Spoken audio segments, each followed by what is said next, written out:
கிறிஸ்துவில் பிரியமானவர்களே, ஆண்டவர் கொடுத்த ஒரு புதிய நாள் நமக்கு. நேற்றிருந்த பலர் இன்று இல்லை. ஆண்டவர் நமக்கு ஒரு புதிய நாளை கொடுத்திருக்கிறார். அதற்காக அவருக்கு நாம் நன்றி சொல்ல கடமைப்பட்டிருக்கிறோம். அது அவருடைய மகா பெரிய இரக்கம், அவருடைய நம்மேல் வைத்திருக்கிற பேரன்பு. இந்த நாளை அவர் பாதத்தில் இருந்து அவரை போற்றி புகழ்ந்து அவரை ஆராதிக்க நமக்கு கொடுக்கப்பட்டிருக்கிற மேலான பாக்கியம் இது. யாரை முன்குறித்தாரோ அவர்களை அழைப்பார், யாரை அழைத்தாரோ அவர்களுக்கு தனக்கு ஏற்புடையவர்களாக மாற்றுவார் என்று வேதம் சொல்கிறது.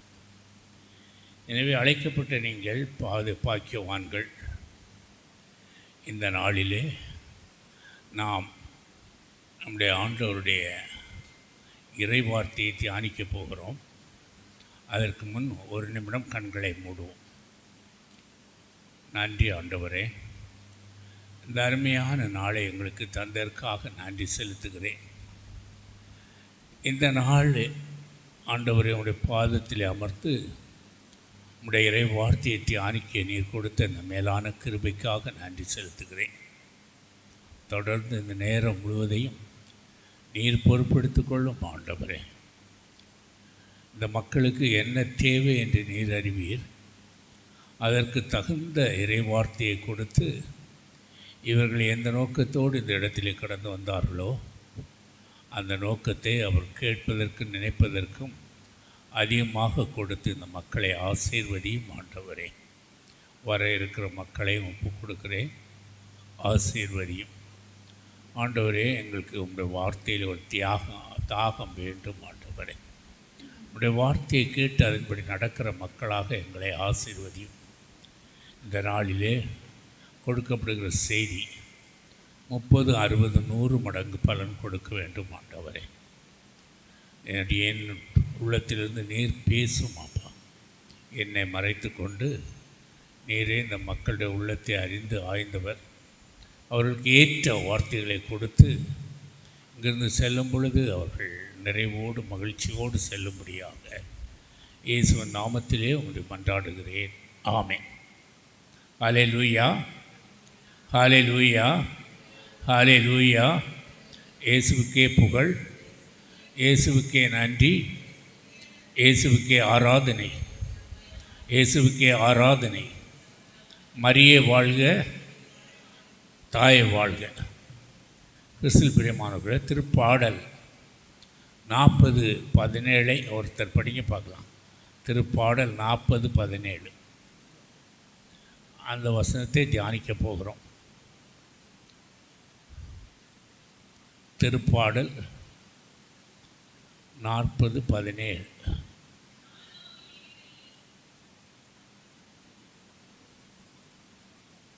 படிமா.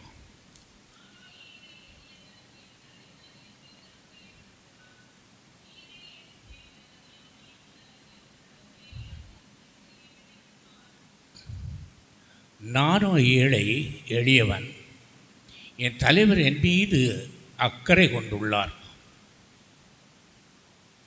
நன்றாக கேட்டுங்க. நானோ ஏழை எளியவன், என் தலைவர் என் மீது அக்கறை கொண்டுள்ளார். நீரே என் துணைவர், என் மீட்பர், என் கடவுளே, எனக்கு துணை செய்ய விரைந்து வாரும். ஒரு அருமையான பாடல்.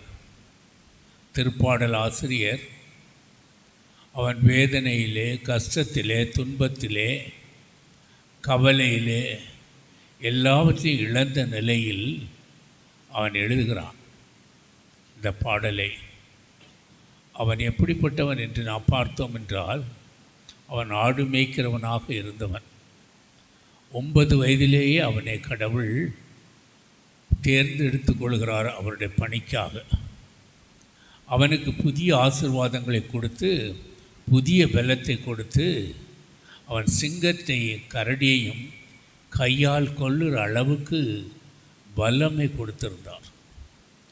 அதை பெற்ற பின்னும் தொடர்ந்து அவன் கோலியாத்தை ஒரே கல்லால் அடித்து அவன் சாகடித்தவன். அப்படிப்பட்ட வல்லமை உள்ள அந்த திருப்பாடல் ஆசிரியர் தாவீது அவன் கடவுளுக்கு விரோதமாக பாவம் செய்த பொழுது அவனை முற்றிலுமாக அவன் வாழ்க்கையிலே அவன் முற்றிலுமாக இறைவனுடைய ஆசீர்வாதத்தை இழந்து மாத்திரமல்ல, அவர் கொடுத்த அந்த அருளும் அவனிடமிருந்து எடுக்கப்பட்டது, அந்த பலனும் அவனிடமிருந்து எடுக்கப்பட்டது. எனவே அவன் அந்த சூழ்நிலையிலே அவன் தனக்கு உதவி வேண்டி ஆண்டவரோடு கண்ணீரோடு அவன் பாடுகிறான் அந்த பாடலை. நானோ ஏழை எளியவன். பாருங்கள், அவன் ஒரு ராஜாவாக இருந்தவன். இப்பொழுது அவன் பல யுத்தங்களிலே ஜெயித்தவன், வீரம் மிகுந்தவனாக இருந்தான். அவன் ஒரு தவறு செய்த பொழுது ஆண்டவர் அவனை தண்டித்தார். அந்த தண்டனை அவன் வாழ்வில் இருந்த அந்த உயர்வான மேலான அந்த அரசன் என்ற பெருமையெல்லாம் இழக்க வைத்து இப்பொழுது அவன் தன்னை எளியவனாக ஆண்டவர் முன்னிலை காட்டுகிறான். இன்றைக்கு நம்ம பலரும் நம்முடைய வாழ்க்கையிலே நாம் பெருமை பாராட்டி கொண்டிருக்கிறோம், உயர்வாக நாம் நம்ம நினைத்து கொண்டிருக்கிறோம். பல நேரங்களிலே நாம் அப்படி உயர்வாக நினைக்கும் பொழுது நம்முடைய வாழ்விலே பல தவறுகளை செய்கிறோம்.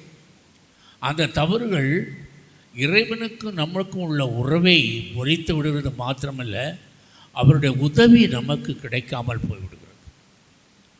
நம்முடைய வாழ்கிற நாட்கள் எல்லாம் அவருடைய உதவி நமக்கு வேண்டும். அவர் உதவி செய்கிற கடவுள் என்று இந்த இறைவார்த்தை நமக்கு வெளிப்படுத்துகிறது. அவர் உதவி செய்கிறோம் என்பதால் அவன் தன்னை முற்றிலுமாக ஆண்டவர் முன்னிலையில் தாழ்த்தி, நானோ ஏழை எளியவன், என் தலைவர் என் மீது அக்கறை கொண்டுள்ளார். பாருங்கள், அவனுக்கு ஒரு விசுவாசம், அவனோட நம்பிக்கை அதுதான். நான் என்ன தவறு செய்தாலும் எப்படி இருந்தாலும் என் கடவுள் என் மீது அக்கறை கொண்டுள்ளவர். அருமையானவர்களே, நம்முடைய வாழ்க்கையில் அப்படித்தான். நாம் எவ்வளவு அவரை விட்டு வெளியே போனாலும் நம்மை அவர் பிள்ளைகளாக படைத்தபடினாலே, அவர் அன்பிலே நாம் படைக்கப்பட்டவர்களானபடினாலே நம்மேல் அவருக்கு அக்கறை உண்டு. நம்முடைய தாய் தந்தை பெற்ற தாய் தன் பிள்ளை மகவை மறப்பாளோ, பால் குடிக்கும் பிள்ளை அவள் மறந்தாலும் நான் உன்னை ஒருபோதும் மறக்க மாட்டேன்னு சொன்னார் நம்முடைய இறைவன். நம்முடைய இறைவன் அப்படிப்பட்டவர். அவன் நம்மேல் அக்கறை உள்ளவர் கடவுள். ஒருவேளை நம்முடைய கணவன் நம்மேல் அக்கறை இல்லாமல் இருக்கலாம், நம்முடைய பிள்ளைகள் அக்கறை இல்லாமல் இருக்கலாம், நம்முடைய தாய் தந்தர் அக்கறை இல்லாமல் இருக்கலாம், நம்முடைய நண்பர்கள் அக்கறை இல்லாமல் இருக்கலாம், நம்முடைய இனபந்துக்கள் அக்கறை இல்லாமல் இருக்கலாம். ஆனால் நம்மேல் அக்கறை கொள்ள ஒருவர் இருக்கிறார். அவர் தான் நம் ஆண்டவராகிய கடவுள். இதை ஒரு பொழுது மறக்கக்கூடாது. எனக்கு யாரும் இல்லை என்று ஒரு பொழுது சொல்லக்கூடாது. எனக்கு உதவி செய்ய யார் இருக்கிறா என்று சொல்லவே கூடாது. ஏனென்றால் நம்மேல் அக்கறை கொள்ள ஒருவர் இருக்கிறார். அவர் தான் நம்முடைய கடவுளாகிய ஆண்டவர். எனவே அவருமே நம்பும் பொழுது அவர் நம்மளை அக்கறை கொண்டு உள்ளபடினாலே நம்முடைய வாழ்க்கையிலே அவர் நமக்கு தேவைப்படுவதெல்லாம் நமக்கு உதவி செய்கிற கடவுள். எனவே என் தலைவர் என் மீது அக்கறை கொண்டுள்ளார், நீரே என் துணைவர். சொன்ன பாருங்கள், ஒரு மனைவிக்கு கணவன் துணைவன், ஒரு மனைவிக்கு கணவன் துணைவன், ஒரு கணவனுக்கு மனைவி துணைவி. ஆனால் அந்த துணைவி சமயத்தில் எத்தனையோ குடும்பங்களில் பார்த்திங்கன்னா அவள் தன் கணவனை கைவிட்டு விடுகிறாள், தன் மனைவியை கைவிட்டு விடுகிறான். ஆனால் இங்கே இவர் எப்படிப்பட்டவர்? நம்மளை கைவிடாத துணைவர். கரங்களை தட்டுங்க எல்லாரும், கரங்களா. நம்மளை ஒரு பொழுதும் என்ன செய்ய விட மாட்டார். இவர் கைவிடாத கடவுள், இவர் துணைவர். எப்பொழுது நம்மோடு இருக்கிற, நமக்கு உதவி செய்ய காத்து கொண்டிருப்பவர். என் துணைவர், என் மீட்பர். நம்முடைய எல்லா கஷ்டங்களிலிருந்தும், நம்முடைய பாவங்களிலிருந்தும், நம்முடைய சாபங்களிலிருந்தும், நம்முடைய நோய்களிலிருந்தும், நம்முடைய கஷ்டங்களிலிருந்தும், நம்முடைய துன்பங்களிலிருந்தும், நம்முடைய துயரங்களிலிருந்தும், நம்முடைய வேதனைகளிலிருந்தும், எல்லாவற்றிலிருந்து மீட்பு அவர் தான் கொடுக்க முடியும். வேறு யாரும் கொடுக்க முடியாததை நம்முடைய இறைவனால் கொடுக்க முடியும். அவர் நம்மை மீட்கிற கடவுள். ஆபத்தில் காலத்தில் நமக்கு உதவி செய்கிற கடவுள், வேதனையிலே கஷ்டப்படும் போது நமக்கு உதவி செய்கிற கடவுள், நம்முடைய வாழ்க்கையில் நோய் நொடியோடு துன்பப்படும் பொழுது நமக்கு விடுதலை கொடுக்கிற கடவுள், பல நேரங்களிலே பல கடன் பாரங்களிலே நாம் இருக்கும்போது அதிலிருந்து நம்மை மீட்கிற கடவுள் நம்முடைய கடவுள். சில பாவ பழக்கத்திலே நாம் விழும் பொழுது அந்த பாவ பழக்கத்திலிருந்து நம்மை மீட்கிற கடவுள், நம்முடைய நோய்களிலிருந்து நம்மை மீட்பு கொடுக்கிற கடவுள். பாருங்கள், அவர் எல்லா விதத்திலும் நமக்கு உதவுகிற கடவுள் என்று அவர் வெளிப்படுத்துகிறார். நான் துணைவன் மாத்திரமல்ல, நான் உன் மீட்பர், எல்லா பிரச்சனையிலிருந்தும் உனக்கு மீட்பை கொடுக்கிற கடவுள் என்று அவர் நமக்கு வெளிப்படுத்தி கொண்டே இருக்கிறார். ஒவ்வொரு நாளும் நமக்கு வெளிப்படுத்தி கொண்டிருக்கிறார். எனவே அந்த மீட்பரை என் கடவுளே எனக்கு துணை செய்ய விரைந்து வாரும். இதான் முக்கியம். ஒவ்வொரு நாளும் நம்முடைய பிரச்சனைகளை நாம் சுமக்கக்கூடாது. மற்ற மனிதர்கள் நமக்கு செய்வார்கள் என்று நாம் ஓடக்கூடாது. நமக்கு உதவி செய்கிற ஒருவர் இருக்கிறார், அதுதான் நம்முடைய கடவுள். எனவே அனுதினமும் காலையில் முழித்தவுடன் நம்முடைய பிரச்சனைகளை அவரிடம் விரைந்து சென்று சமர்ப்பிக்க வேண்டும். ஒவ்வொரு நாள் காலையில் விழித்த உடனேயும் அவன் அதிகாலையில் அவரை நோக்கி கூப்பிடும் சத்தத்திற்கு பதில் கொடுப்பேன் என்று சொல்லியிருக்கிறார். எனவே நம்முடைய பிரச்சனைகள் பாருங்கள், ஹல்லேலூயா ஹல்லேலூயா ஹல்லேலூயா, நம்முடைய பிரச்சனைகளுக்கு விடுதலை கொடுக்க நம் கடவுள் இருக்கிறார். எனவே அவரிடம் விரைந்து சென்று அவரிடமிருந்து நாம் உதவிகள் பெற நாம் அவரிடம் கேட்க வேண்டும். அவரிடம் கேளுங்கள், உங்களுக்கு கொடுக்கப்படும், தட்டுங்கள் திறக்கப்படும், தேடுங்கள் கண்டடைவீர்கள் என்று சொல்கிறார். கேட்கிறவர்கள் எல்லோரும் பெற்றுக்கொள்கிறார்கள் என்று சொல்கிறார். வாக்குத்தத்தத்தின் கடவுளாக இருக்கிறபடினாலே அவர் நமக்கு என்று உதவி செய்கிற கடவுள். எனவே நம்மை உதவுகிற ஒருவரை தாடித்தான் நாம் செல்ல வேண்டும். நமக்கு உதவாத ஒருத்தரை நாடி சொல்லி நமக்கு பிரயோஜனமும் இல்லை. அப்போ நம்முடைய வாழ்க்கையில் நமக்கு உதவி செய்கிற ஒருவர் என்றால் எல்லாவற்றுக்கு மேலாக நம்முடைய கடவுள் தான். கரங்களை தட்டுங்க. எல்லாவற்றுக்கு மேலாக நம்முடைய கடவுள் தான்.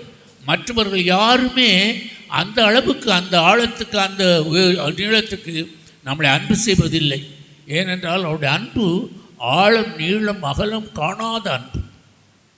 நம்ம மேலே உள்ள அக்கறை உள்ள கடவுள், நம்மளை அன்பு செய்கிற கடவுள். அந்த அன்புக்கு ஆழம் நீளம் அகலமே கிடையாது. எனவே அப்படிப்பட்ட அன்புடைய கடவுள் நாம் ஒவ்வொருவரையும் அன்பு செய்கிறபடினாலே, நம்மேல் அக்கறை கொண்டுள்ளவராக இருக்கிறபடினாலே நமக்கு மீட்பு அவரிடமிருந்து கிடைப்பதால் நாம் ஆண்டவரையே தேட வேண்டும்.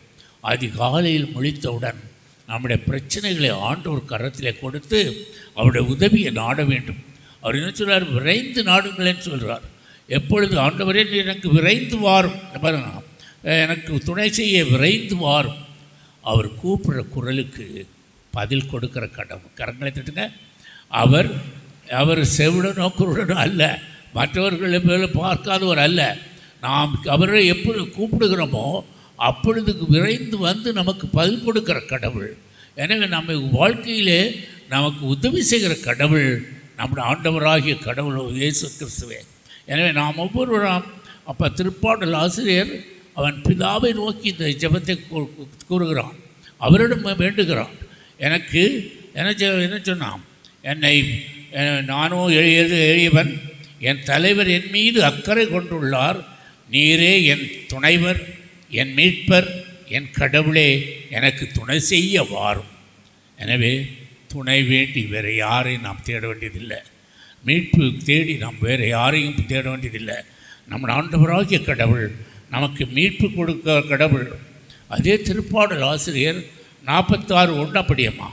திருப்பாடல் 46:1 அதில் பாருங்கள். திருப்பாடல் 46:1 படி.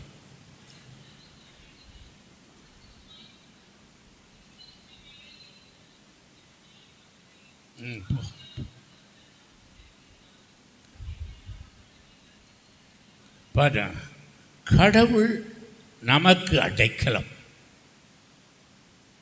வேறு யாரும் நமக்கு அடைக்கலம் கொடுக்கூடாது. நாம் எல்லாவற்றையும் இழந்த காலத்தில் நல்லா தெரிஞ்சுக்கிட்டு, நாம் எல்லாவற்றையும் இழந்து நிற்கிற காலத்திலும் சரி, எல்லாம் பரிபூர்ண காலத்திலும் சரி, நமக்கு அடைக்கலம் கொடுப்பவர் ஒருவர் இருக்கிறார். அவர்தான் நம்முடைய கடவுள். அடைக்கல பாறை என்று சொல்வார்கள். கடவுள் நமக்கு அடைக்கலமும் ஆற்றலுமாய் இருக்கிறார். தோல்வியை சந்திக்கும் போது நாம் பலன் இழந்து போயிடும். பல துன்பங்கள் வரும்போது நம்மால் எதையும் செய்கிற சக்தி இழந்து போய்விடும். தோல்வியை கண்டு அப்படி நம்ம துவண்டு போய்விடுகிறோம். எனவே அப்படிப்பட்ட நேரங்களிலே நம்முடைய குடும்பத்திலே, நம்முடைய தனிப்பட்ட வாழ்க்கையிலே நாம் பிரச்சனையில் இருக்கும் பொழுது நாம் அப்படியே துவண்டு போய்விடுகிறோம். சில நேரங்களில் கடன் பாரங்கள் நம்மளை நெருக்கும். நாளை ஒரு சகோதரி சொல்லுவாங்க, என்கிட்ட வந்து சொல்லுவீங்க, சார் நாளைக்கு வருவான் கடன்காரன், அவர்கிட்ட எப்படி பதில் சொல்கிறதுன்றே எனக்கு தெரியலை, நீ எப்படியாவது அந்த கடன் பாரத்திலேருந்து என்னை மீட்குன்னு சொன்னான். அது நீ ஆண்டவர் கேளு, அவள் அங்கே நிற்பான். அவள் வேகமாக வர்றவ நிற்பான், ஆண்டவர் நிற்க வைப்பார். உனக்கு பணம் கிடைக்கிற அளவுக்கு எப்போ வருதோ அந்த நேரத்தில் அவர் செயல் ஆற்றி அவள் கொடுக்க வைப்பார். நீ தேட வேண்டியது கடவுளிடம் கேட்க வேண்டும். அவர் தான் நமக்கு பாருங்கள் அடைக்கலம் கொடுப்பவர்.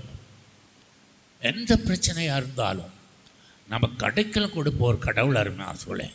ஹல்லேலூயா, ஹல்லேலூயா, ஹல்லேலூயா. அடைக்கலம் ஆற்றுபவர். இருக்கன் வேளைகளில் நமக்கு உற்ற துணையும் அவரே. நான் சொன்னேன்ல, பிரச்சனைகள் வரும் பொழுது நமக்கு உற்ற துணை அவர் தான். நான் முதல்ல அந்த திருப்பாடலில் முதல் பாடலில் பார்த்தோம், அவர் துணையாளர். பிரச்சனைகள் வரும் பொழுது எல்லாரும் பாருங்கள் கைவிட்டுட்டு போயிடுவாங்க. எல்லாருமே கைவிட்டுட்டு போயிடுவாங்க. பல நேரங்களிலே நாம் ரொம்ப விசுவசிக்கிற நண்பர்கள் கூட கைவிட்டுட்டு போயிடுவாங்க. சொந்த மனைவியை கைவிட்டுட்டு போயிடுறான், சொந்த கணவன் கைவிட்டுட்டு போயிடுறான், பிள்ளைகள் கைவிட்டுட்டு போயிடுறாங்க, கூட பிறந்த சகோதரர்கள் கைவிட்டு போயிடுவாங்க. போய் பாருங்கள், கஷ்டத்தில் நம்ம போன உடனே அவங்களோட பேச்செல்லாம் வித்தியாசமாக இருக்கும். நம்ம எதிர்பார்த்து போகும்போது அவங்க பேசுகிற பேச்செல்லாம் நம்முடைய வாழ்க்கையை இன்னும் அதிகமாக மனதை நோகடிக்கிற மாதிரி தான் பேசுவாங்க. ஆனால் இங்கே ஒருவர் நமக்கு இருக்கிறார், அவர் நம்மை கைவிடாத கடவுள். அவர் என்ன சொல்கிறாரு, அந்த திருப்பாடல் 46:1 ரொம்ப அழகான பாடல் பாருங்கள். அதுவும் நம்முடைய திருப்பாடல் ஆசிரியர் எழுதுகிறான், கடவுள் நமக்கு அடைக்கலமும் ஆற்றலுமாய் உள்ளார், இடுக்கண்ணுற்ற வேளைகளில் நமக்கு உற்ற துணை. அதுதான் முக்கியம். துணை மாத்திரம், உற்ற துணை, சரியான ஒரு துணையாக இருக்கிறவர் நம்முடைய கடவுள். தேவன் நமது அடைக்கலமும் துணையுமானார், ஆபத்து காலத்தில் இருக்கும் துணையுமானார். தேவன் நமது அடைக்கலமும் துணையுமானார், ஆபத்து காலத்தில் துணை இருக்கும் மானார். எனவே நம்முடைய கடவுள் நமக்கு துணை மாத்திரமல்ல, அவர் அடைக்கலமும் ஆனார். நம்முடைய ஆபத்து காலத்தில் அவர் மாத்திரமே நமக்கு உதவி செய்ய முடியும். மாதத்தில் பல குடும்பங்கள் பல நேரங்களிலே பிரச்சனைகளோடு மாட்டிட்டு என்னோடு வரும்போது நான் கூட சொல்வேன், நமக்கு பிரச்சனைக்கு விடுதலை கொடுக்கிறவர் ஒரே ஒருவர் தான். அவர் தான் நம்ம வாழ்க்கையில் இருக்கிற பிரச்சனைகளுக்கு விடுதலை கொடுக்கிறவர். அவர் தான் நமக்கு எல்லாவற்றிலும் உதவுகிற கடவுள். எனவே அவர் நமக்கு உற்ற துணையாக இருந்து நாம் கேட்பதை நமக்கு கொடுக்கிற கடவுள். நாம் மனம் சோர்ந்தே போகக்கூடாது. எதை நாம் கேட்டாலும் எது நமக்கு எந்த காலத்தில் அது ஏற்றதோ அந்த நேரத்திற்கு கண்டிப்பாக அவர் துணை செய்வார். ஒரு நாள் கைவிடுற கடவுளே எல்லாருமே சொல்லேன். நம்மை கைவிடுகிற கடவுளே, நான் உன்னை கைவிடுவதும் இல்லை கை நெகிழ்வதும் இல்லை என்று யோசுவாவோடு கூறுவார். மோசேயோடு இருந்தது போல உன்னோடு நான் இருப்பேன், நான் உன்னை கைவிடுவதும் இல்லை கை நெகிழ்வதும் இல்லை என்று சொல்வார். எனவே நம்முடைய துணையாளர் நம்மை ஒரு பொழுது கைவிட மாட்டார், அது கை நெகிழ்வதும் இல்லை. அருமையாக சொல்லேன். நம்முடைய வாழ்க்கையில் நாம் விசுவசிக்க வேண்டியது அவரைத்தான். திருப்பாடல் 33:20 பாருங்கள், நாம் விசுவசிக்க வேண்டியது அவரைத்தான். திருப்பாடல் 33:20 படியுமா? திருப்பாடல் 33:20.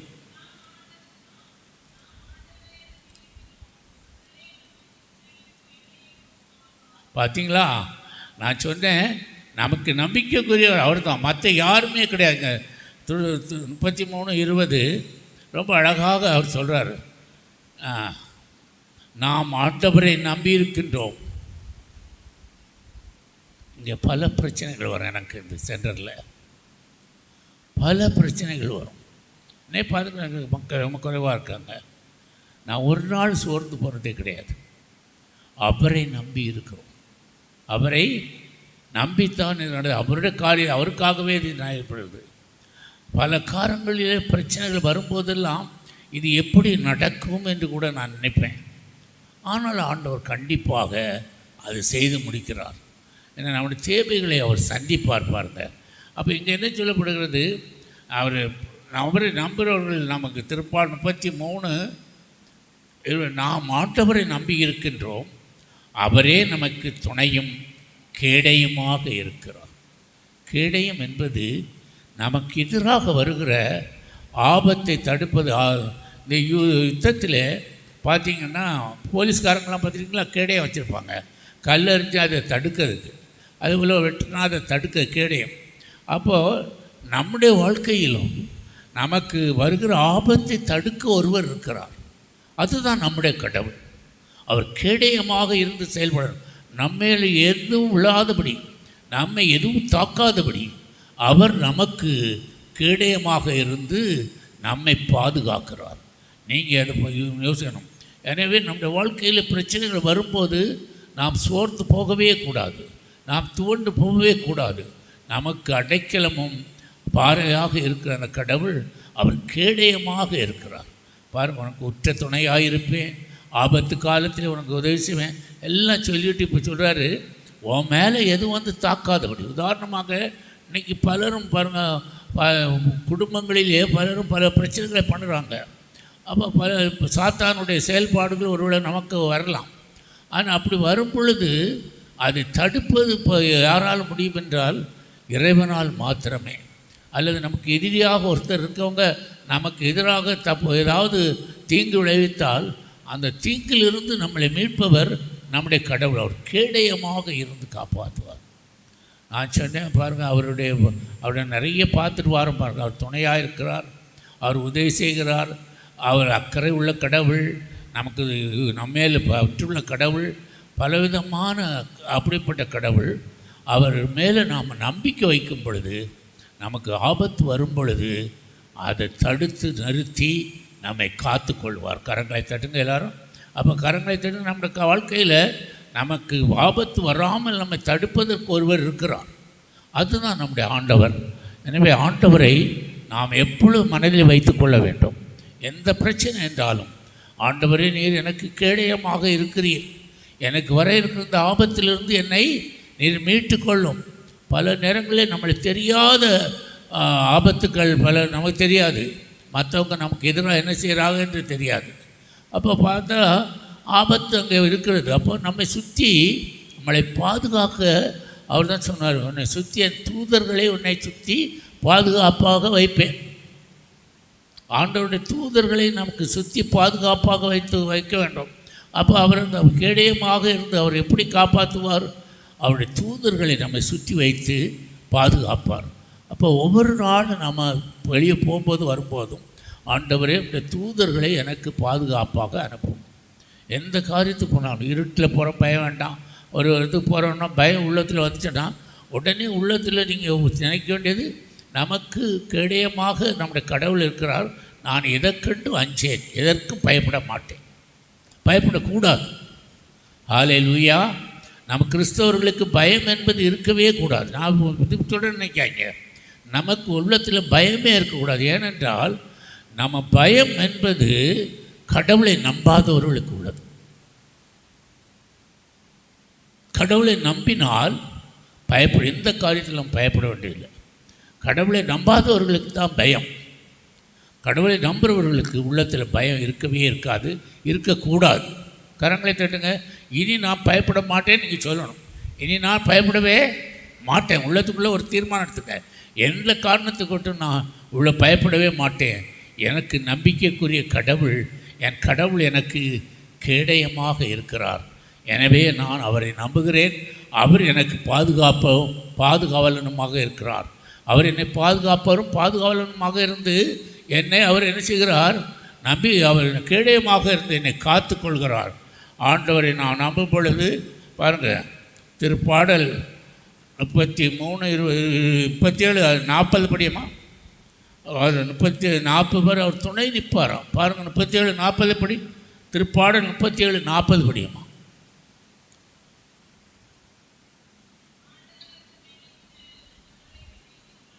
பார்த்தீங்களா?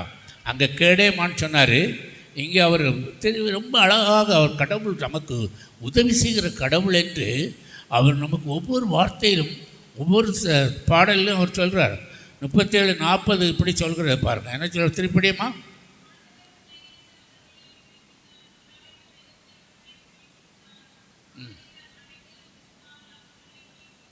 ஆண்டவர் துணை நின்று அவர்களை விடுவிக்கின்றார். பார்த்தீங்கன்னா, அங்கே கேடயமாக இருப்பேனார். உன்னைக்கு துணை நின்று உன்னை விடுவிக்கிறேன்னு சொல்கிறார். இப்போ நாம் தான் வாழ்க்கையில் பிரச்சனை வரும்போதெல்லாம் நம்ம கிடந்து பலவிதமான சிந்தனைக்குள்ளே போகிறோம், பலவிதமான எண்ணங்களில் போகிறோம். அங்கே போனால் தெரியலையா, இங்கே போனால் தீருமா, அங்கே அவர்கிட்ட போனால் வரலாமா, இவர்கிட்ட போகலாமா, எல்லாம் முடியலாட்டி ஏதாவது மந்திராதிகிட்ட போகலாமா, அப்படி இல்லாட்டி கயிறு கட்ட, இப்படி நம்ம பலவிதமாக நம்ம வாழ்க்கையில் நாம் சிந்திக்கிறோம். அருமையாசல எங்கே அவர் சொல்கிறார், நான் உனக்கு துணையாக இருப்பேன். ரொம்ப அழகாக சொல்கிறார். ஆண்டவர் துணை நின்று அவர்களை விடுவிக்கின்றார். பொல்லாரினிடமிருந்து அவர்களை விடுவிக்கின்றார். அவரிடம் அடைக்கலம் புகுந்தால் அவர்கள் மீட்கின்றனர். எனவே நாம் முதலே பார்க்குறோம், அவர் நமக்கு கேடயமாக இருந்து பொல்லாதவரிடமிருந்து நம்மளை காப்பாற்றுறார். நான் முதல்ல சொன்னேன், அவர் கேடயமாக இருப்பார். பொல்லார் நம்மை தாக்கும் பொழுது அவர்களிடமிருந்து நம்மை மீட்பு கொடுக்குற கடவுள். நம்ம வாழ்க்கையில் நாம் பயப்பட வேண்டிய அவசியம் இல்லை. அவரை நம்புகிறவர்களுக்கு அவர் கேடயமாக இருப்பேன்னு சொன்னார். இங்கே பொல்லாரிடமிருந்து நம்மை மீட்கிறவர் துணை நிற்கிறார். அவர்களிடமிருந்து நம்மை காப்பாற்ற துணை நிற்கிறார் என்று திருப்பாடல் ஆசிரியர் கூறுகிறார். எனவே பல நேரங்களிலே நம்முடைய பிரச்சனைகள் வரும் பொழுதெல்லாம் யாரை தேடுவது, யாரை போய் பார்க்கிறது, யாருடைய அந்த பிரச்சனைக்கு நம்ம விடுதலை கேட்கறது என்றெல்லாம் பல நேரங்களிலே நாம் ஆதங்கப்படுகிறோம். அருமையானவர்களே, நமக்கு கிறிஸ்தவர்களுக்கு, எனக்கு இயேசு கடவுளாகிய ஆண்டவரை நம்புகிறவர்களுக்கு அந்த ஆதங்கம் தேவையே இல்லை. ஹல்லேலூயா, ஹல்லேலூயா, ஹல்லேலூயா. நமக்கு அந்த ஆதங்கம் தேவையே கிடையாது. நாம் எப்பொழுதும் இறைவனை நம்புகிறவர்கள், இறைவனுடைய வார்த்தையை நம்புகிறவர்கள். அப்போ இறைவனை நம்புகிற பிள்ளைகளுக்கு அந்த ஆதங்கம் இருக்க வேண்டியதே இருக்குல்ல. அவர் நமக்கு துணையாக இருக்கிறார், நமக்கு கேடயமாக இருப்பினார்.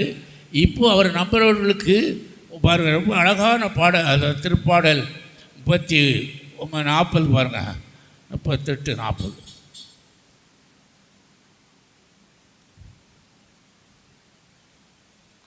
37, 40 இன்னும் ரொம்ப அருமையாக சொல்கிறார். ஆண்டவர் துணை நின்று அவர்களை விடுவிக்கின்றார்.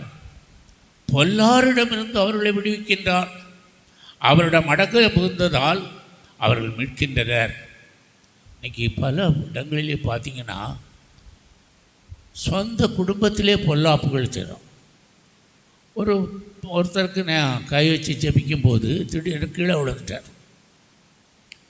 கீழே விழுந்து ஒரே அடி, ஒரே கையை வச்சு அடிக்க முறுக்கிட்டு வர்றார். அப்புறம் அவரோட பேசும்போது அது சொல்லுது, இவனை சாகடிக்கணுன்ட்டு இவன் சொந்தக்காரிலே இவனுக்கு என்ன வச்சுருக்காங்க, ஏவுதல் செய்திருக்காங்க. இவன் உயிரை எடுத்துகிட்டு வரணுன்ட்டு என்ன சொல்லியிருக்காங்க, உயிரை எடுத்துகிட்டு வர்றதுக்காக ஒரு மந்திரவாதிகிட்ட போய் ஏதோ பண்ணியிருக்காங்க. அப்போ சாதாரணமாக எனக்கு ஒருத்தர் மேலே சாத்தான் பிடிச்சிருந்தா கை வச்சு அப்படின்னா தெரியும் எனக்கு. அப்போ அது அந்த அவன் கை வச்ச உடனேயே அவன் கீழே விழுந்துட்டான். பெரிய பையன், நல்ல ஸ்ட்ராங்கான பையன், கீழே பட்டார்னு விழுந்துட்டான். அப்போ பார்த்தேன், சரி இதான ஒன்று பல ஒரு மாதிரி முடிக்கிட்டு வந்தான்.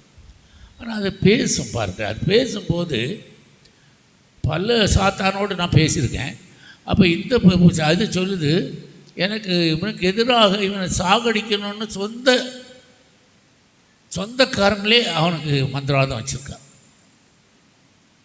இன்றைக்கி அதுதான் உலகம். இப்படிப்பட்ட உலகத்தில் வாழ்கிற நாம் சொந்தமே இப்படி செய்யும்போது நமக்கு அப்படிப்பட்ட பிரச்சனைகளில் இருந்தெல்லாம் நமக்கு துணை நின்று நம்மை காப்பவர் நம்முடைய பாருங்க, ஆண்டவர் துணை நின்று அவர்களை விடுவிக்கின்றார், பொல்லாரிடமிருந்து அவர்களை விடுவிக்கின்றார், அவரிடம் அகலம் புகுந்ததால் அவர்களை மீட்கின்றார். எனவே நாம் இந்த உலகத்தில் கொஞ்ச நாள் வாழ்கிறோம்.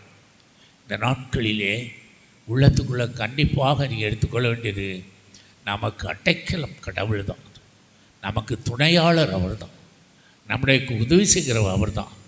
நம்முடைய வாழ்க்கையில் என்ன பிரச்சனை இருந்தாலும் அதிலிருந்து நமக்கு மீட்பு கொடுப்பவர் அவர் தான். கடவுள் ஒருவர் தான் நமக்கு மீட்பு கொடுப்பார். அவர் தான் நமக்கு அடைக்கல பாறை. அது எந்த விதமாக தான். எனவே ஆண்டவரை நம்புகிறவர்களுக்கு ஒன்றும் குறைபடாத அருமையார்களே, ஆண்டவர்களை நம்புகிறவருக்கு ஒன்றும் குறைபடாது. நம்முடைய வாழ்க்கையில் எப்பொழுதும் நாம் இறைவனை நம்புவதை நாம் வைத்துக்கொள்ள வேண்டும். ஹல்லேலூயா, ஹல்லேலூயா, ஹல்லேலூயா, ஹல்லேலூயா, ஹல்லேலூயா.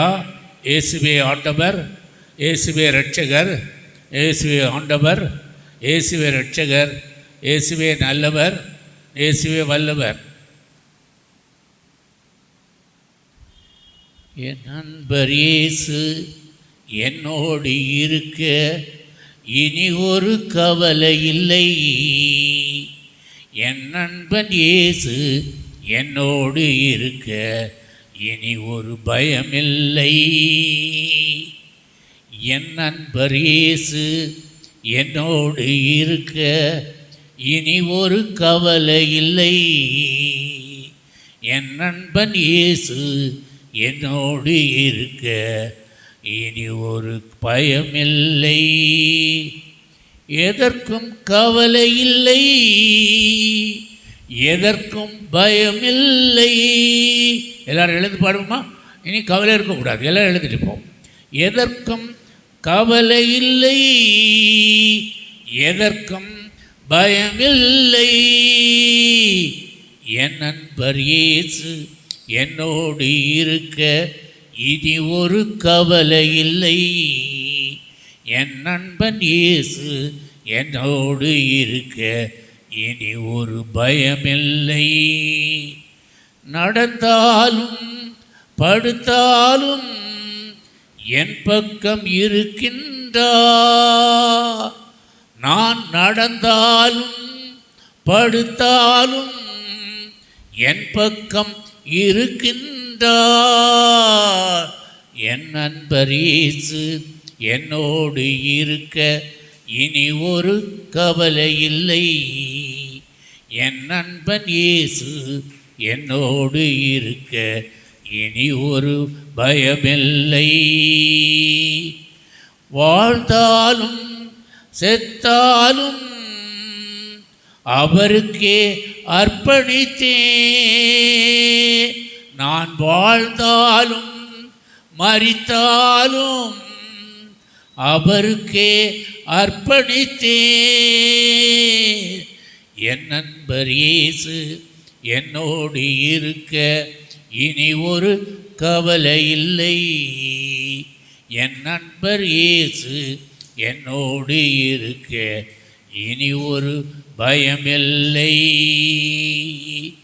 வலப்பக்கமும் இடப்பக்கமும் என்னென்ன வந்தாலும், என் வலப்பக்கமும் இடப்பக்கமும் என்னென்ன வந்தாலும் என்னோடு இயேசு என் பக்கம் இருக்க எனக்கு ஒரு கவலை இல்லை. என் நண்பர் இயேசு என்னோடு இருக்க இனி ஒரு கவலை இல்லை. என் நண்பன் இயேசு என்னோடு இருக்க இனி ஒரு பயமில்லை. என் நண்பன் இயேசு என்னோடு இருக்க இனி ஒரு கவலை இல்லை. என் நண்பன் இயேசு என்னோடு இருக்க இனி ஒரு பயமில்லை. ஆமாண்டவரே, நீர் எங்களோடு இருக்கும் பொழுது எங்களுக்கு எந்த கவலையும் இல்லை. உங்கள் கவலையெல்லாம் ஆண்டவரிடம் கொடுத்து விடுங்கள், ஏனெனில் அவருக்கு உங்கள் மேல் கவலை உண்டு என்று வேதம் சொல்கிறது. ஆண்டவரே, இந்த நாளிலே என்ன கவலை இருந்தாலும் என் உள்ளத்தில் இருந்தாலும், இது எப்படி நடக்கும் என்று நான் யோசித்தாலும், என் கவலையெல்லாம் ஆண்டவர் கரத்திலே கொடுத்து விடுகிறேன். எனக்கு உதவி செய்க ஒருவர் உண்டு.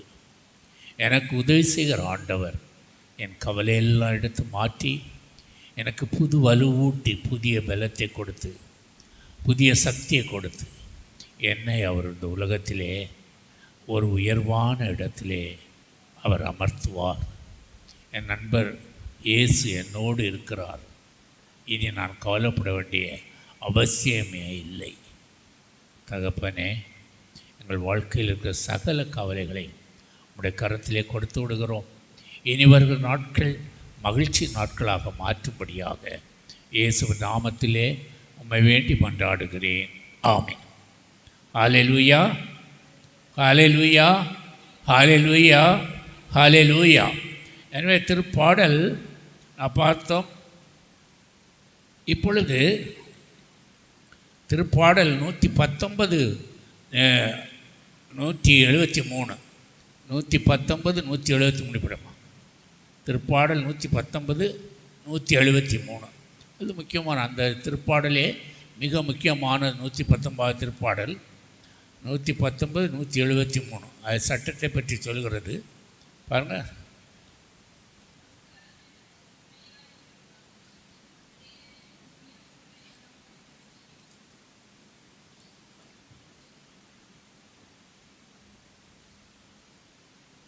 நூற்றி 173 இல்லையா?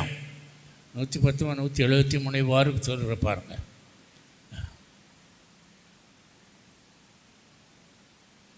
ஹல்லேலூயா, ஹல்லேலூயா. என் துன்ப நிலையை பார்த்து, ரொம்ப அழகாக பாருங்க, என் துன்ப நிலையை பார்த்து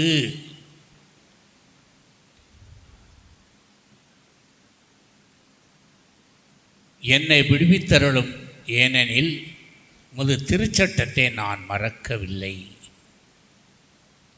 இங்கே ஒரு கண்டிஷன் கொடுக்கிறார். எல்லாரும் என்ன பாருங்கம்மா, ஆண்டவரிடமிருந்து அவருடைய உதவியை பெறுவதற்கு நம்முடைய வாழ்க்கையிலே இந்த உலகத்திலே நாம் நலமாக வளமாக வாழ்ந்து இந்த உலக வாழ்வு முடிந்து அந்த முடிவில்லாத வாழ்வுக்கு போவதற்கென்றே நமக்கு கட்டளைகளை கொடுத்தார்.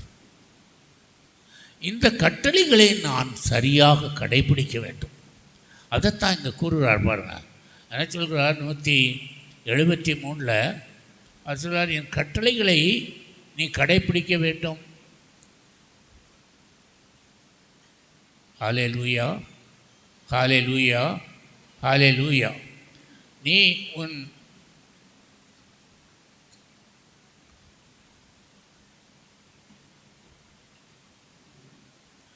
கரம் எனக்கு துணையாக இருப்பதாக, ஏனெனில் உம் நியமங்களை நான் தேர்ந்தெடுத்தேன். நியமங்கள் என்பது இறைவனுடைய கட்டளை. இதை நாம் தேர்ந்தெடுத்து அதன்படி வாழும் பொழுது அவருடைய கரம் நமக்கு துணையாக இருக்கும். அதற்கு என்ன அர்த்தம்? நம்முடைய வாழ்வு ஒழுங்கானதாக சரியானதாக இருக்க வேண்டும்.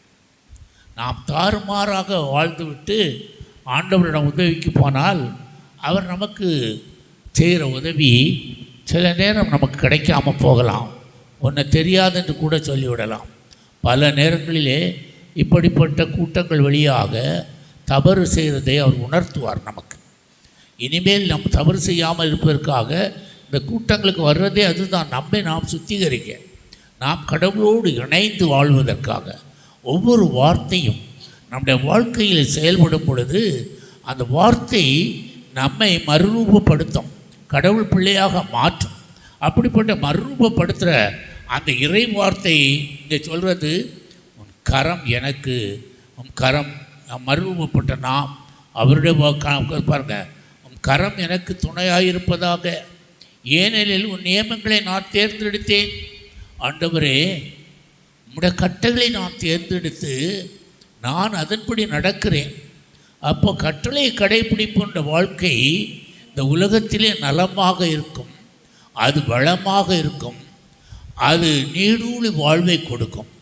அவன் உயர்வானே அல்லாமல் அவன் தாழ்ந்து போக மாட்டான். அவன் முதல்வனாக அவனே ஒழியாமல் அவன் கடையனாக மாட்டான். அவர் இணைச்சட்டம் 28 அவர் விதவாருக்கு ஒரு 12-13 பாருங்க, நீ கை நீட்டி கடன் வாங்கவே மாட்டான்னு சொல்லுவார். 23 பாருங்கள், இணைச்சட்டம் 28-12 படித்து பாருங்கள். அவர் சொல்ல, என் பலகணியை திறந்து என்னுடைய பலகணியை திறந்து உன் களஞ்சி நிரம்பி வழியாக நான் ததும்பி வழிவேன். நீ ஒரு பொழுதும் கை நீட்டி கடன் வாங்க விடமாட்டேன்னு சொல்லுவார். படியம்மா, திருப்பாடல் 28.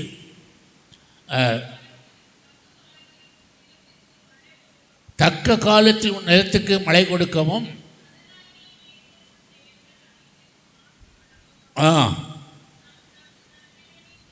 தன் நன்மையின் கருவூலத்தை ஆண்டவர் உனக்காக திறப்பார்.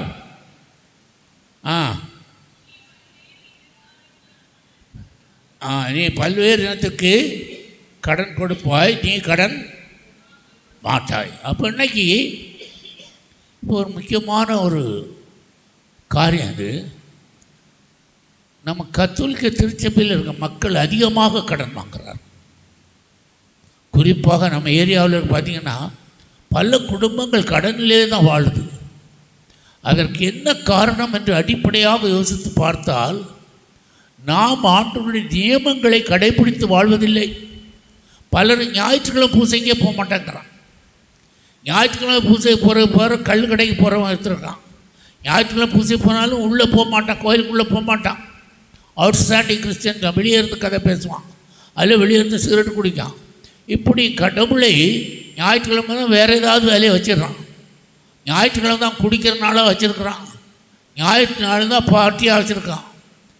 அவனுக்கு கடவுள் நியமங்கள், அவருடைய நியமங்களை கடைப்பிடித்தால் மாத்திரமே அவர் கருணை கூறுவோம், இல்லைன்னா அவர் கண்டுக்கிட மாட்டார். பல நேரங்களில் உங்களுக்கு நான் சொல்லியிருக்கேன், ஞாயிற்றுக்கிழமையை கடன் திருநாள் அன்றை முழு பூசை பார்க்க வேண்டும். வெளியே நின்று பார்க்கவே கூடாது. கோயிலில் முழு பூசை பார்க்க வேண்டும். அவருக்கு ஆரம்பத்திலிருந்து முடிவு வரை நான் பூசை பண்ணி அந்த இறை வார்த்தைகளை கேட்டு அந்த வாரத்தில் அந்த வார்த்தையை தியானிக்க வேண்டும். அப்படிப்பட்ட நம்முடைய பிரச்சனைக்கு அந்த ஞாயிற்றுக்கிழமை தான் நாம் கடவுள்கிட்ட நம்முடைய பிரச்சனைகளை கையில் கொடுத்து அந்த திருப்ப வழியில் கொடுத்து அவரிடமிருந்து வருகிற மற்ற நாட்கள் அந்த வாரம் முழுவதும் தேவ ஆசீர்வாதத்தை பெறுவதற்கென்றே அவர் அந்த கடன் திருநாளை நமக்கு கொடுத்திருக்கிறார். கடன் திருநாட்கள் ஓய்வு நாள். அந்த நாளில் நாம் கடவுளை மாத்திரம்தான் ஸ்துதிக்கணும், கடவுளை காரியத்தை மாத்திரம்தான் பார்க்கணும். நம்முடைய சொந்த கருப்பத்துக்கோ இதுக்கோ நடக்கக்கூடாதுன்னு சொல்கிறார். அப்படிப்பட்ட ஒரு சட்டம், அப்படிப்பட்ட நியமங்களை நாம் கடைப்பிடிக்கும் போது ஆண்டவர் நம்முடைய வாழ்க்கையிலே தனது வானத்து கருவூலத்தை உனக்காக திறப்பேன்றார். நீ பல இனத்துக்கு கடன் கொடுப்பா இல்லாமல் கை நீட்டி கடன் வாங்க அனுமதிக்கவே மாட்டாய். நீ பாருங்க, அது பிறகு பார்த்தீங்கன்னு சொல்லுவார், நீ உயர்வாயே அல்லாமல் தாழ்ந்து போக மாட்டாய், நீ முதல்வனாவாய் அல்லாமல் கடையனாக மாட்டாய். இத்தனை ஆசீர்வாதங்கள் அதுக்குள்ளே இருக்கிறது. அப்படி நம்முடைய வாழ்க்கையில் வேண்டிய சகல ஆசீர்வாதமும் ஆண்டவருடைய அந்த கற்பனையை கடைப்பிடிக்கும் பொழுது நமக்கு இருக்கிறது. அதை நாம் அந்த நியமங்களை கடைப்பிடித்து, அதுதான் அவன் திருப்பாடல் ஆசிரியர் சொல்கிறான். என்ன சொல்கிறான் பாருங்கள், அந்த அந்த அந்த அந்த திருப்பாடலை படியம்மா. இப்போ நான் படித்தோம்ல 119, 73, 119 பூரா சட்டத்தை பற்றி தான் சொல்லும். பட் சட்டம் தான் பாடுறாம. இது 119, 73. கரம் எனக்கு துணையாக இருப்பதாக, உம்முடைய நியமங்களை நான் தேர்ந்தெடுத்தேன். அவன் கடவுளுடைய நியமங்களுக்கு கீழ்ப்படிந்து நடந்தபடினாலே அவருடைய கரம் அவனுக்கு துணையாக இருக்கட்டும் என கேட்கிறோம். ஏன்னா நமக்கு அந்த உரிமை உண்டு. ஆண்டவருடைய கரம் நம்மோடு எப்பொழுதும் இருக்கட்டும். ஆண்டவர் கரம் இருந்தால் எந்த பிரச்சனைனாலும் அந்த கரத்தை பிடித்து நாம் தாண்டி விடலாம். கரங்களை தட்டுங்க. எந்த பிரச்சனைனாலும் தாண்டி விடலாம். அதை சொல்லுவார் பாருங்கள், சிராக் ஞானி சொல்லுவான், சிராக் 2-3 லட்சம் ஆண்டவரை சிக்கனை பிடித்துக்கொள். பல இடத்து வசனங்கள்லாம் சொல்லியிருக்கேன். ஆண்டவரை சிக்கனை பிடித்துக்கொள், அவரை விட்டு ஒரு பொழுதும் விலகாதே, அப்பொழுது உன் வாழ்வின் முடிவில் நீ வளம் பெறுவாய் என்று சொல்லுவான். நீ உன் வாழ்வின் முடிவில் வளம் பெறுவாய் என்று சொல்லுவான். அருமையானவர்களே, ஆண்டவரை நாம் சிக்கனை பிடித்து கொள்ள வேண்டும். அவரை விட்டு ஒரு பொழுதும் விலகக்கூடாது. அதற்கு என்ன இது? அவருடைய நியமங்களை நாம் கடைபிடித்து கொள்ளணும். அவர் நியமங்களை கடைபிடித்து நாம் அவர் வழியிலே நடக்கும் பொழுது ஆண்டவர் நமக்கு எல்லா விதமான உதவியையும் அவர் செய்வார். அவர் கரம் நம்மோடு இருக்கும். நம்மை அது தாங்கி கொள்ளும். நம்முடைய பிரச்சனைகளிலிருந்தெல்லாம் நமக்கு விடுதலை கொடுக்கும். கரங்களை தட்டுங்க, எல்லாரும் கரங்களை தட்டுங்க. ஆண்டவர் நமக்கு விடுதலை கொடுக்குற கடவுள். ஹல்லேலூயா சொல்லுங்க. ஹல்லேலூயா, ஹல்லேலூயா, ஹல்லேலூயா. கிறிஸ்துவ திருப்பாடல் 124:8 படியுமா? 124:8 திருப்பாடல். நான் வெறும் திருப்பாடலே 124:8 படியுமா? ஆண்டவரின் பேரே நமக்கு துணை. விண்ணையும் மண்ணையும் என்ன பாருங்க, ஆண்டவரின் பேரே நமக்கு துணை, விண்ணையும் மண்ணையும் உண்டாக்கியவர் அவரே. யார்? ஆண்டவர் பேர் என்ன? ஆண்டவர் பேர் என்ன? ஆண்டவருடைய பேர் என்ன? யெகோவா. அதுதானா? ஆண்டவருக்கு பழைய ஏற்பாட்டில் யெகோவா என்று கூறுகிறோம். அதே ஆண்டவர் இந்த உலகத்தில் வந்து இயேசுவாக பிறக்கிறார். எனவே இப்பொழுது இயேசு ஆண்டவர் பெயரை நாம் சொல்லி ஆண்டவரை கூப்பிடுவோம். அப்போ ஆண்டவர் பெயர் நமக்கு பிரச்சனை வரும் பொழுதெல்லாம் அவர் பெயரை நாம் கூப்பிடும் பொழுது அவர் துணையாக இருப்பார். அதனால தான் ஹல்லேலூயா சொல்கிறோம். ஹல்லேலூயா என்ன அர்த்தம்? நிறைய உங்களுக்கு எல்லாருக்கும் தெரியும். எத்தோட சொல்லுங்கள். ஹல்லேலூயா என்பது யாவே கடவுளே உம்மை போற்றுகிறேன். இப்போ எப்பொழுதெல்லாம் ஹல்லேலூயா சொல்கிறோமோ அப்பொழுதெல்லாம் கடவுள் நம்மோடு இருக்கார். கரங்களை தட்டுங்க. அதனால தான் கையை உயர்த்த சொல்கிறது. வெளியில் இருக்கிற அந்த யெகோவா கடவுள் நம்மோடு இருக்கிறார். அப்போ எப்பொழுதெல்லாம் நம்ம ஹல்லேலூயா சொல்கிறோமோ ஆண்டவர் நம்மோடு இருக்கிறார். எனவே நாம் எதற்கும் அஞ்ச வேண்டியதில்லை. அவர் உதவி செய்கிற கடவுள்.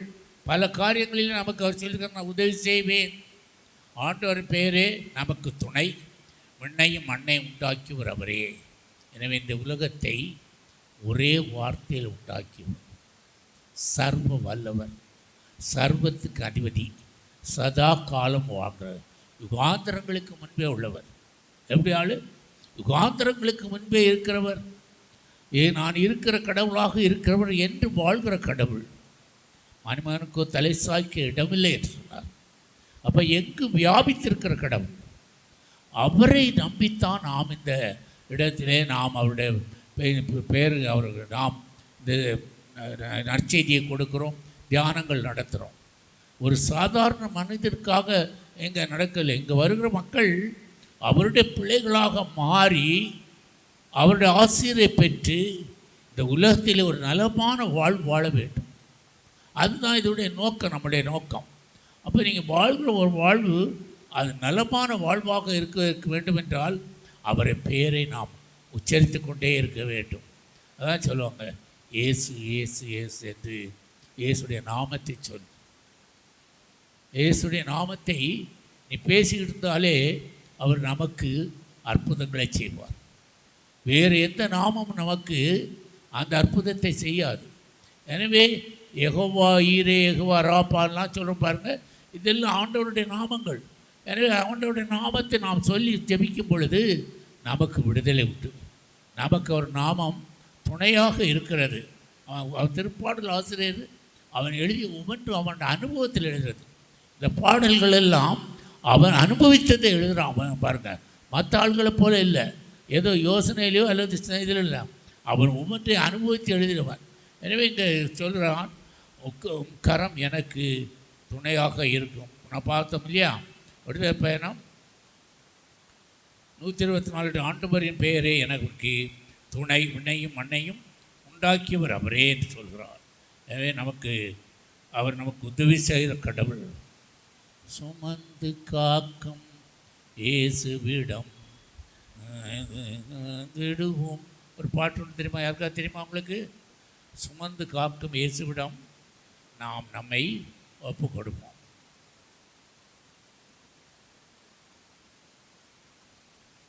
இருக்கான்னு தெரியல.